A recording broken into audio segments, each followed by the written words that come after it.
Meanwhile, at the Dr. Jose Fabella Memorial Hospital in Mandaluyong, staff and personnel are now eagerly monitoring and waiting for the so-called New Year babies. And giving us an update is mobile journalist Denise Valdesancho. Denise, marami na bang nagle-labor dyan ngayon na inaabangan ang pag-strike ng midnight para sa kanilang newborn? Yes, indeed. It has been a tradition here at the Dr. Jose Fabella Memorial Hospital to have these so-called New Year babies. And just right now, we have 2 patients being watched and are now in labor.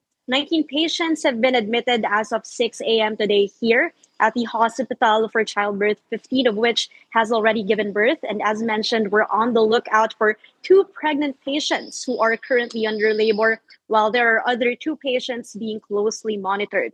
Comparing last year, 2 New Year babies were delivered, and according to their senior house officer, it is possible to have more than 1 New Year babies for 2026, since there's still that possibility na may mga patient pa na ma-admit dito sa emergency room today. There are around 80 nurses, nurse attendants, and midwives deployed here, while the hospital has 20 doctors on duty. And the staff assured the public that they are ready for any childbirth-related cases, having over a 700-bed capacity within their ward. It says, on the other hand, there are 0 cases of any firework-related injuries here as of December 26, 2025, but the hospital is more than ready to accommodate patients should there be any incidents, says.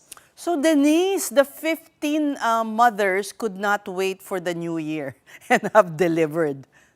Yes, says. And as I mentioned, there are 19 patients today. 4 doon, 2 yung in labor, while the other 2 are just being closely monitored dahil hindi pa talaga nila kabuwanan. But the other 2 are hopeful na mapanganak probably by 12 midnight. Yung isa doon dapat January pa daw.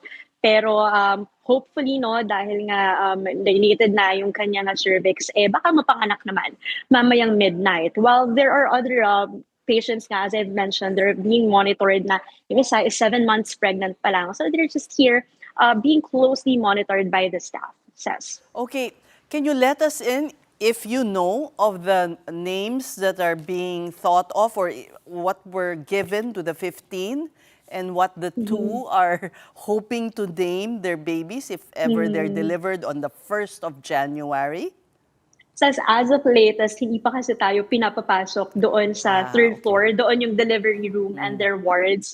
So all the data I've been getting is here from the emergency room, but they assured us that later on around 10 p.m. ay mababantayan natin yung mga possible na New Year babies come midnight. You know, Fabella has been known to be one of the biggest hospitals for delivery of babies. Ilan ba ang mga beds dyan? As I've mentioned, just alone in their ward, minimum of 700 beds daw yan, but they can maximize that to 1,200 bedrooms. But alone in their delivery room, ay meron tayong 15 bed capacity, while here in the emergency room, meron tayong 12 bed capacity. So kung sakali man na mamaya magkaroon nga ng influx ng mga hahabol pa na manganganak, ay ready pa itong emergency room na mag-accommodate ng mga manganganak. As of now, makikita sa likod ko actually dito sa mga beds dito, wala pa siyang kalaman-laman dahil nga nandoon sa ward and labor room yung mga iba pang binabantayan, while the rest, of course, are being taken care of, yung mga nakapanganak na. But that's the number here, 700 to 1,200.